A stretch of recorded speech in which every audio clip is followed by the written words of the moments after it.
Welcome children to Class 8 Social Online Class. The topic for today's discussion is History, Unit 8, Status of Women in India Through the Ages.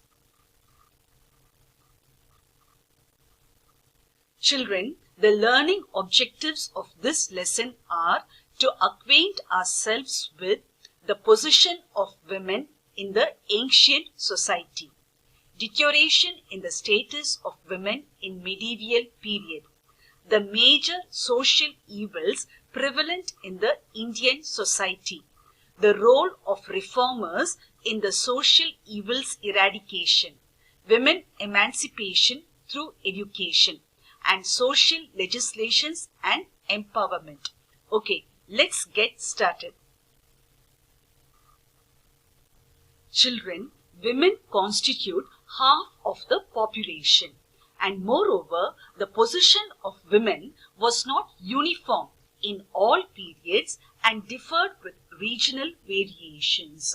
So, is it not important to have a knowledge about their status from the ancient times to the modern times? So, in this lesson, we shall learn about the position of women through the ages. First, let's see the position of women in the ancient period. Children, we can divide the ancient period into the Indus Valley Civilization period, Rig Vedic period, and the later Vedic period. Children, as far as we know, Indus Valley Civilization period was one of the oldest civilizations. Now, during this time, people worshipped Mother Goddess.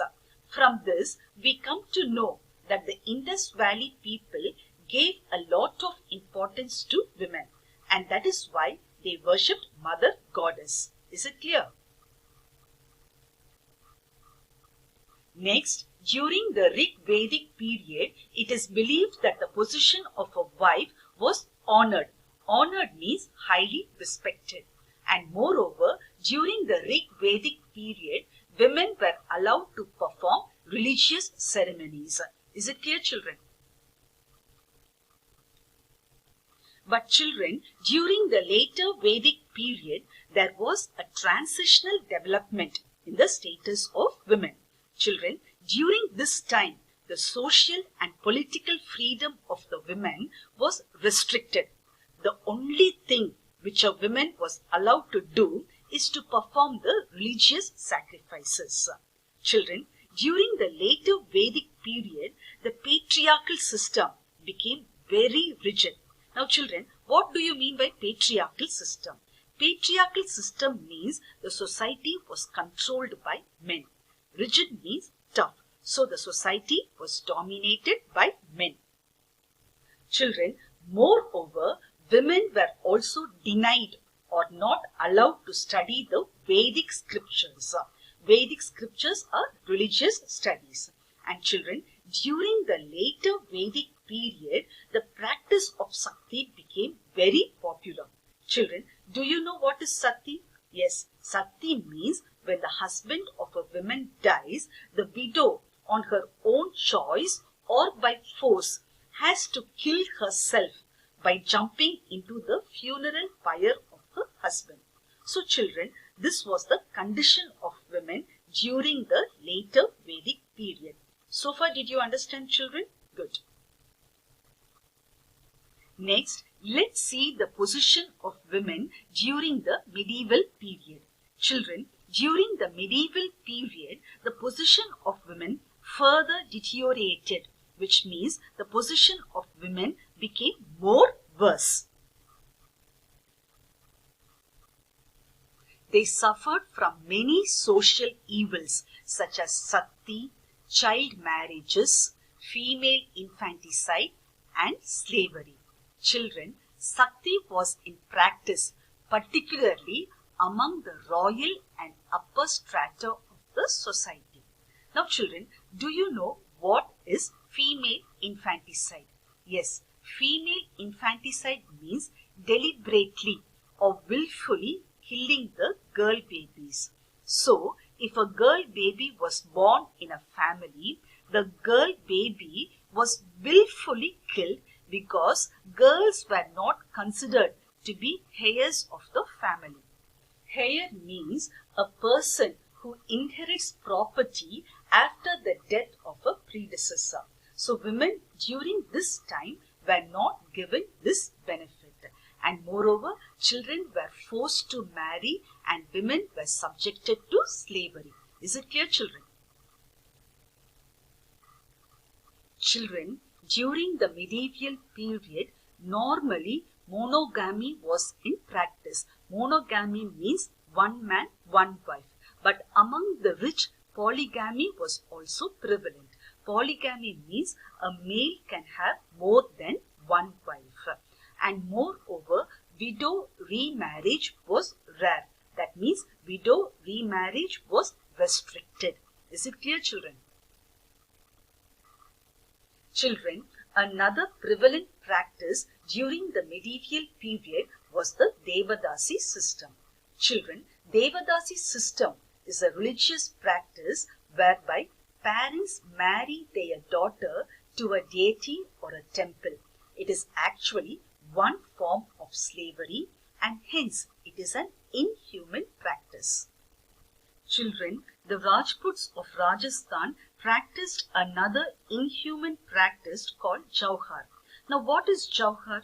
Children, Jauhar refers to the practice of collective voluntary immolation by wives and daughters of defeated Rajput warriors in order to avoid capture and dishonor. So children, during a Jauhar, women chose to burn themselves after their husbands faced defeat in a war. Is it clear, children?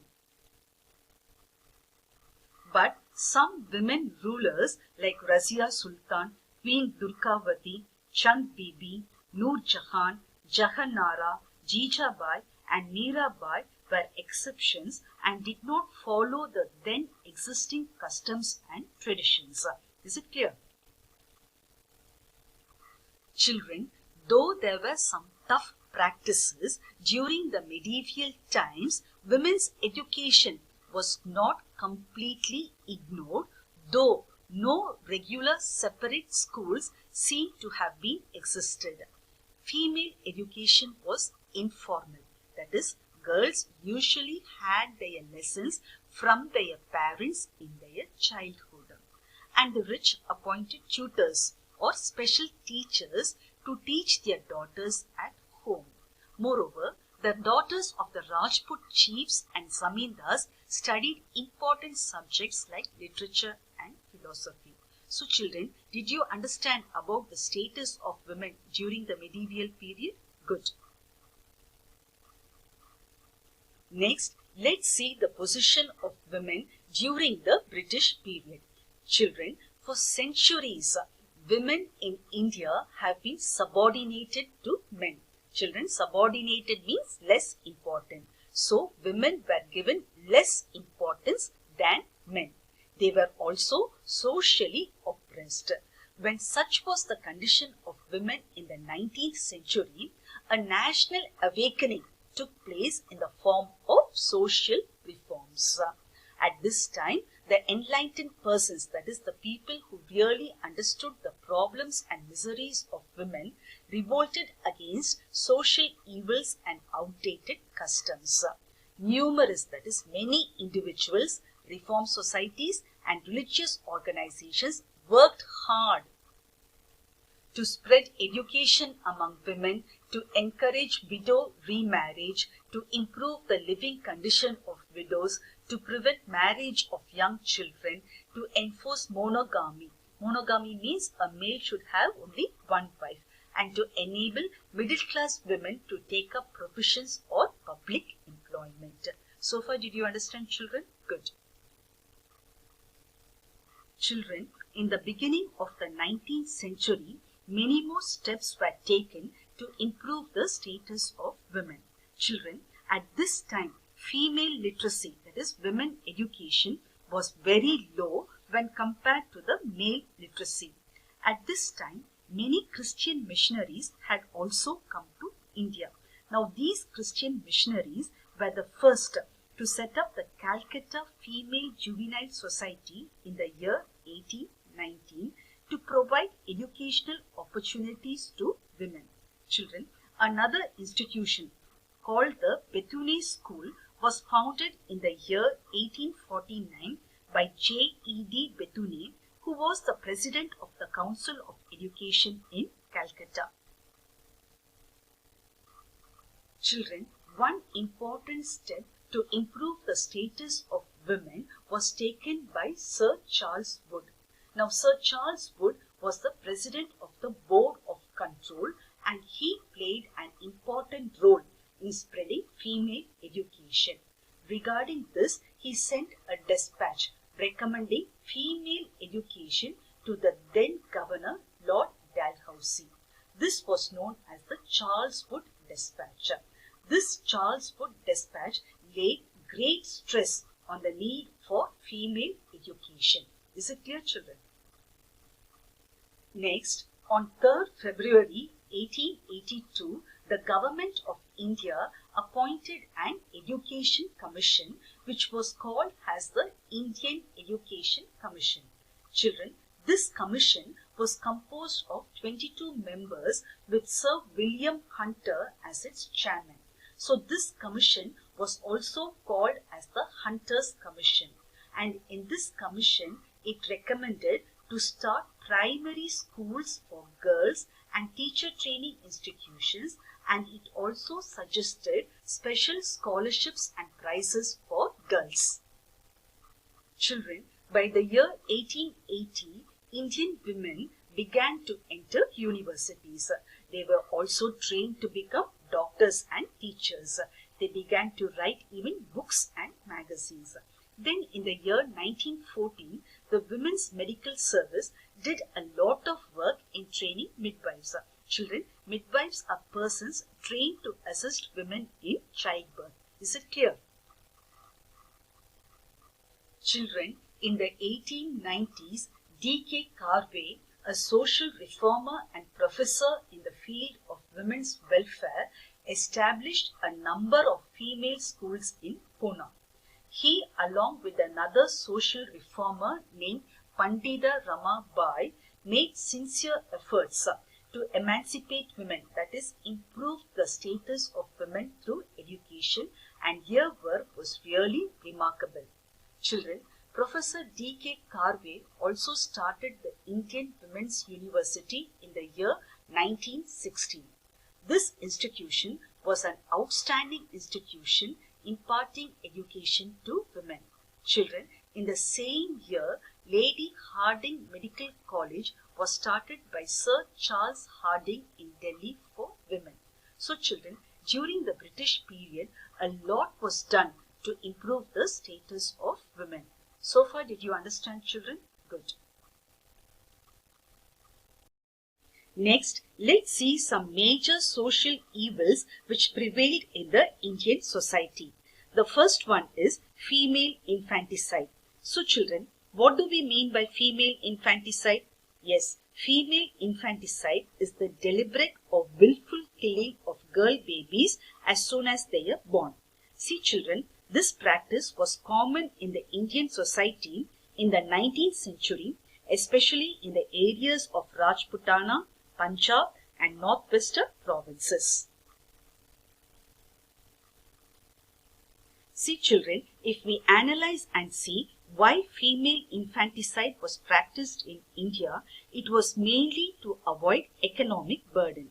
Children, in India, what happens is that when a girl child gets married, the girl's parents have to spend a lot of money in the form of dowry.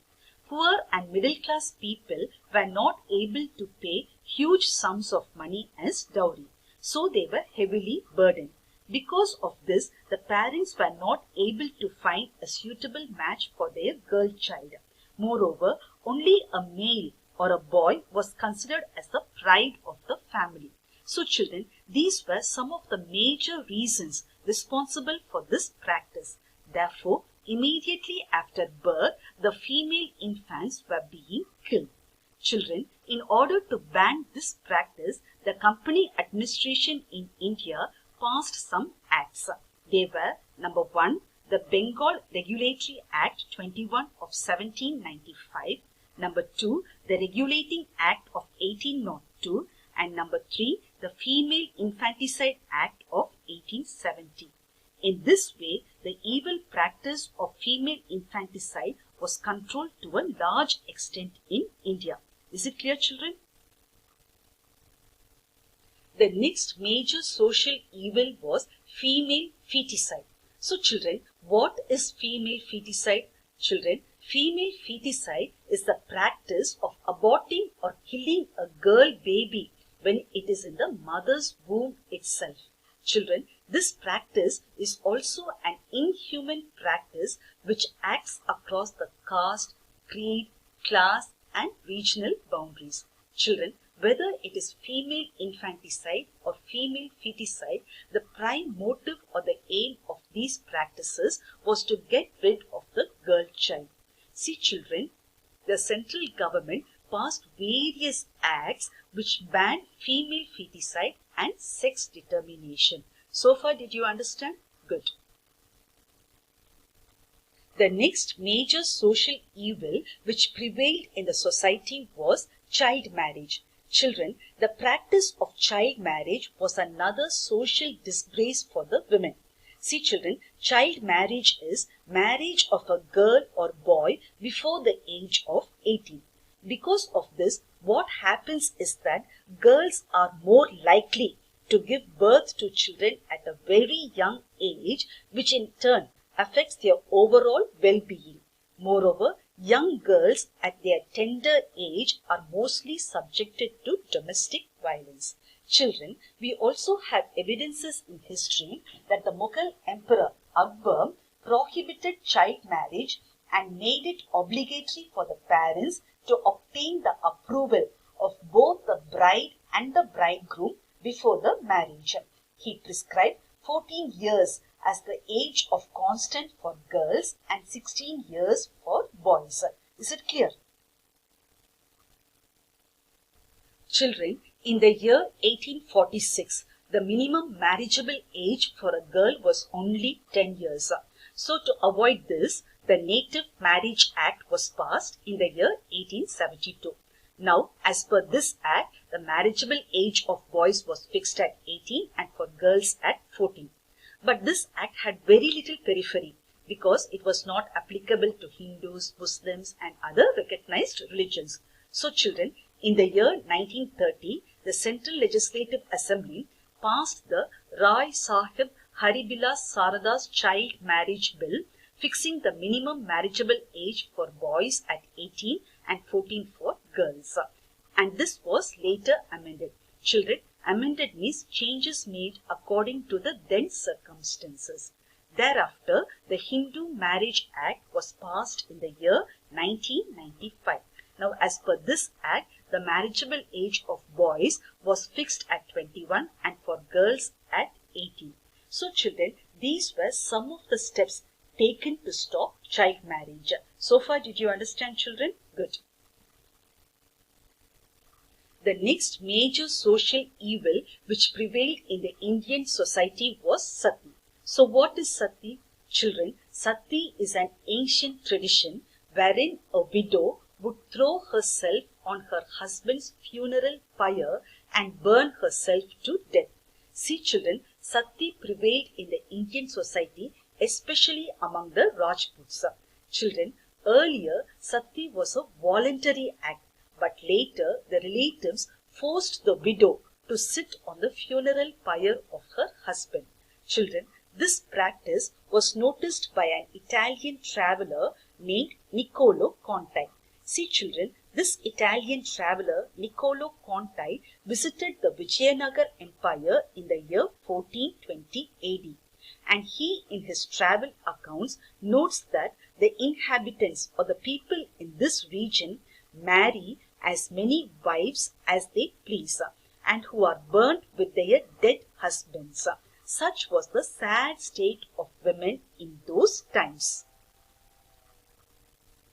Children, if we go through the datas, we come to know that in the early years of the 19th century, Sakti was in practice in various parts of Bengal, Western India and Southern India. Children, here I would like to quote one sad incident which took place in the family of Ram Mohan Roy, the great social reformer. Children, in the year 1811, Jagan Mohan Roy, the brother of Ram Mohan Roy, died or passed away. His wife was burnt along with him. Ram Mohan Roy was extremely moved at this sight and took an oath that he would have this cruel practice abolished by law. So he carried on a continuous agitation through the press for the abolition of Sakti. Children, Ram Mohan Roy also published some tracts between the years 1818 and 1820.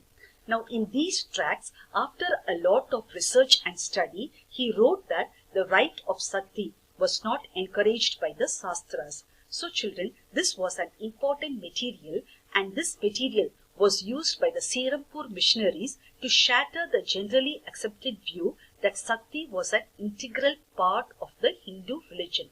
But children, some orthodox personalities like Radhakanta Dev and Bhavani Charan Banerjee advocated the Hindu opinion against the abolition of Sakti. Children, the British government was also interested in abolishing Sakti. Children, the British governor, Lord William Bentinck, also took up some steps to abolish Sakti. He found that the abolition of Sakti had been recommended by the judges of the criminal courts. So, he passed the Regulation 17 on December 4, 1829.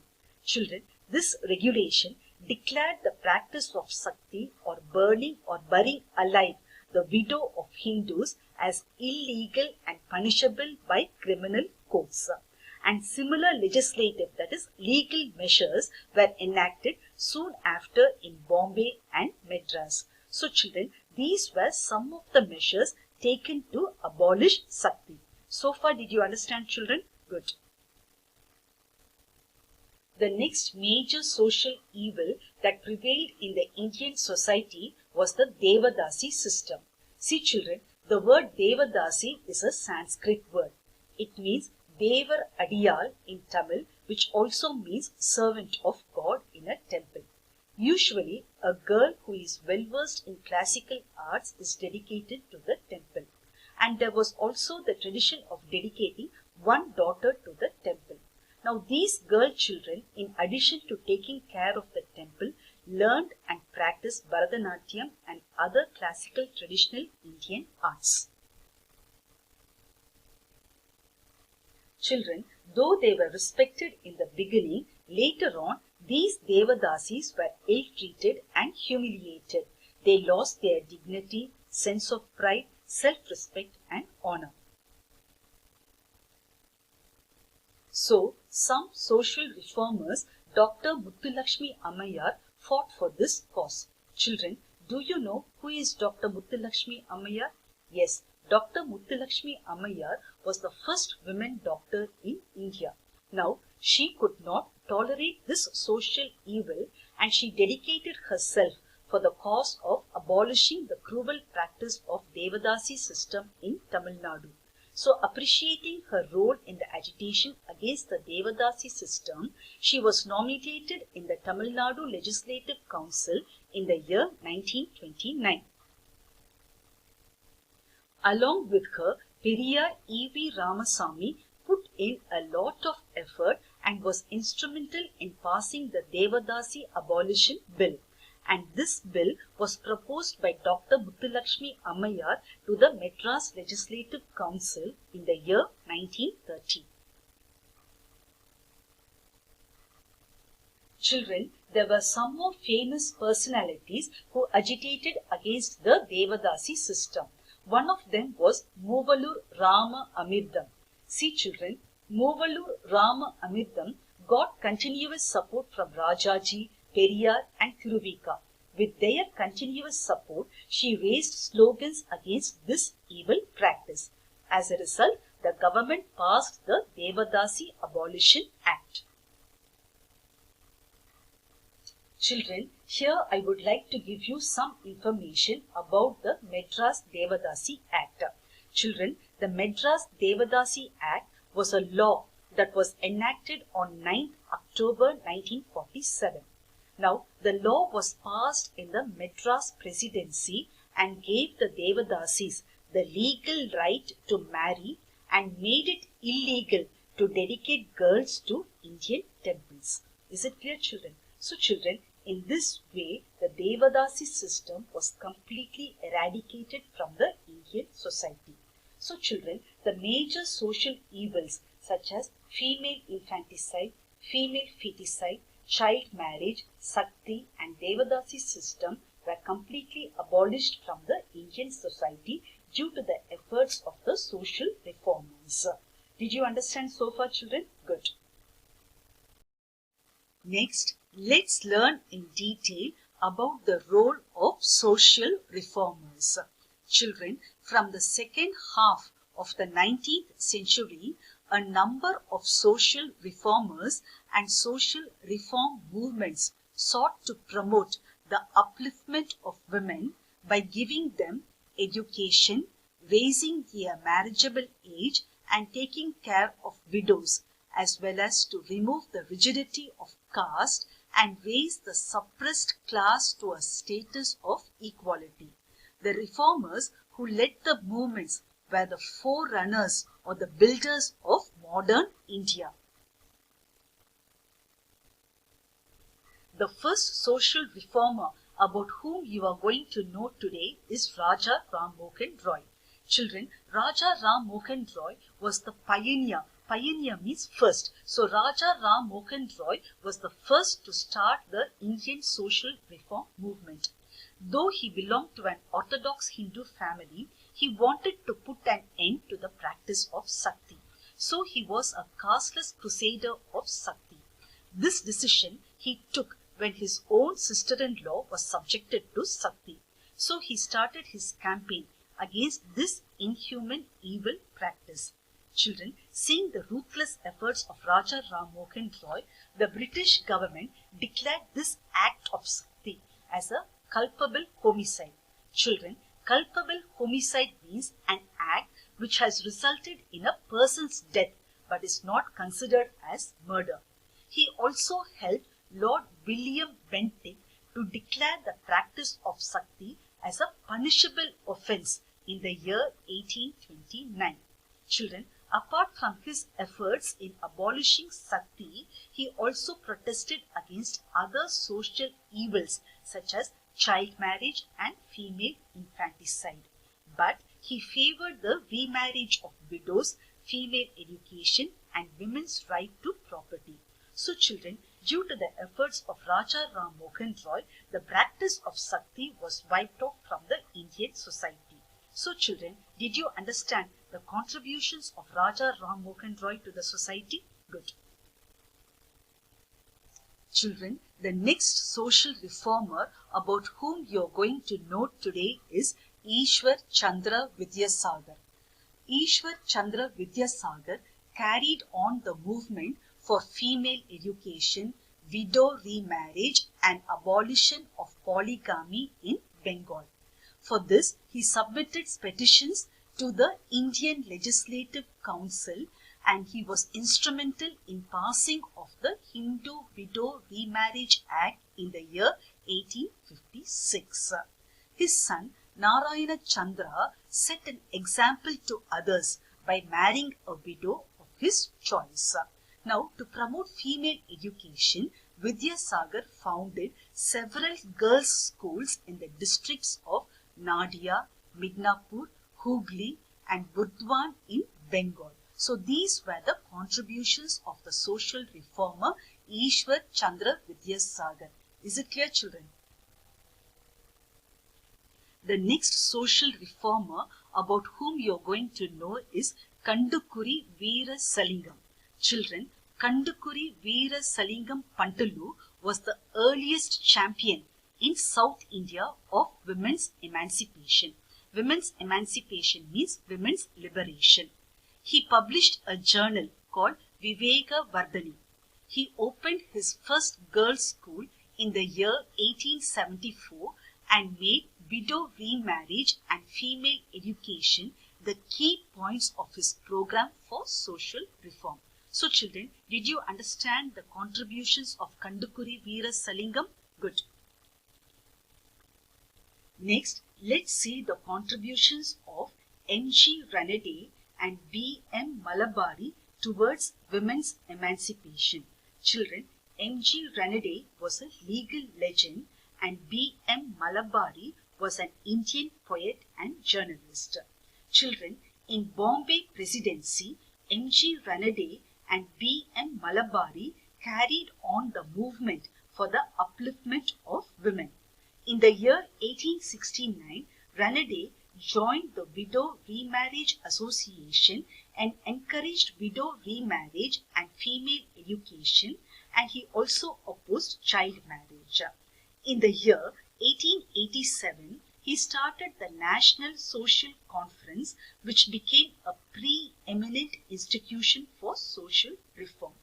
Then in the year 1884, B.M. Malabari, a journalist, started a movement for the abolition of child marriage. He also published pamphlets on this subject and appealed to the government to take action. So these were some of the contributions of M.G. Ranade and B.M. Malabari. Is it clear, children? Next, let's see the contributions of Gopal Krishna Gokhale, the great freedom fighter and social reformer. Children, in the year 1905, Gopal Krishna Gokhale started the Servants of India Society, and this society took up social reform measures such as primary education, female education, and depressed classes upliftment. And the spread of female education led to the participation of women in the freedom struggle. So children, did you understand the contributions of Gopal Krishna Gokhale towards women's emancipation? Good. Next, let's see the contributions of Periyar EVR. Children, you all know that Periyar EVR was one of the greatest social reformers of Tamil Nadu. He advocated women education, widow remarriage and intercaste marriages and opposed to child marriages. So these were the contributions of Periyar towards women's emancipation. So far, did you understand, children? Good. Children, some of the reform movements which were started by male social reformers were the Brahmo Samaj, which was started in the year 1820. Then the Pratana Samaj, which was started in the year 1867. And then the Arya Samaj, which was started in the year 1875. Children, not only men, there were also women social reformers. Some of them were Pandita Ramabai, Rukmabai and Tarabai Shinde. Now, let's see some of their contributions. Children, in the year 1889, Pandita Ramabai opened Sarada Sadan, that is, Home of Learning for Hindu Widows in Bombay. Later, the institution was shifted to Pune. Children, she was the first in India to educate widows, and this was her greatest legacy. Children, another notable institution which gave equal opportunity to women was the Theosophical Society. This was established at Chennai.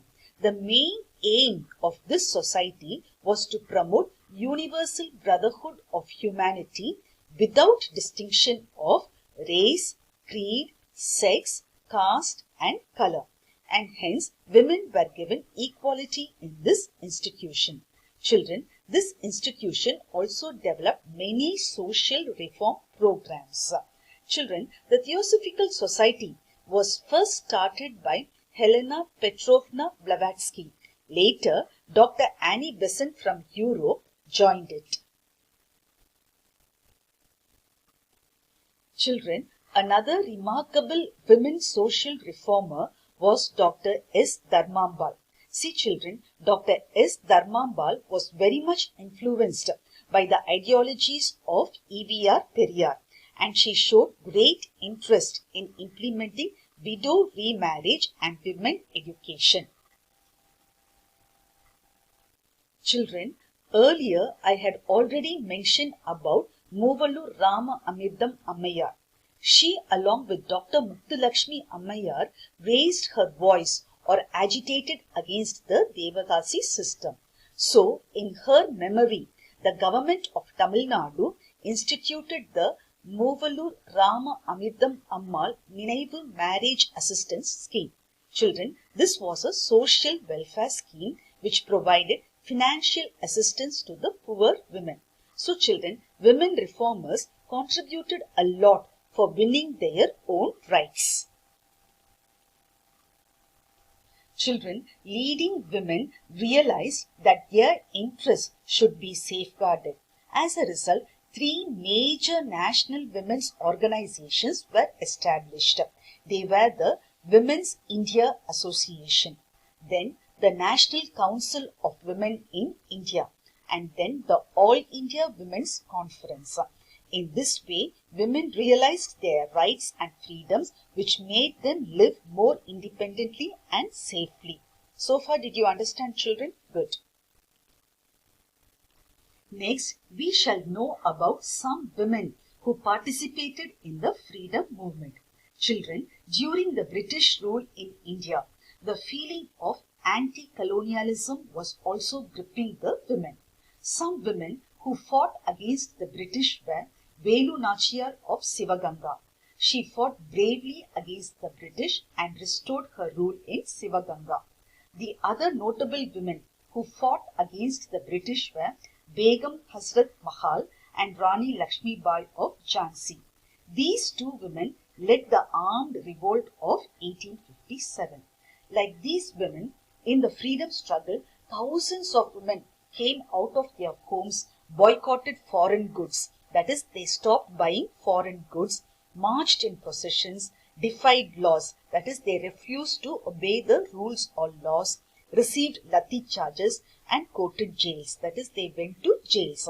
Thus, their participation in the struggle added new dimensions of mass character. So children, this is a brief information about the women who participated in the freedom movement. Is it clear, children? Next, we shall see the impact or effect of the reform movements. First, significant advances were made in the field of emancipation of women.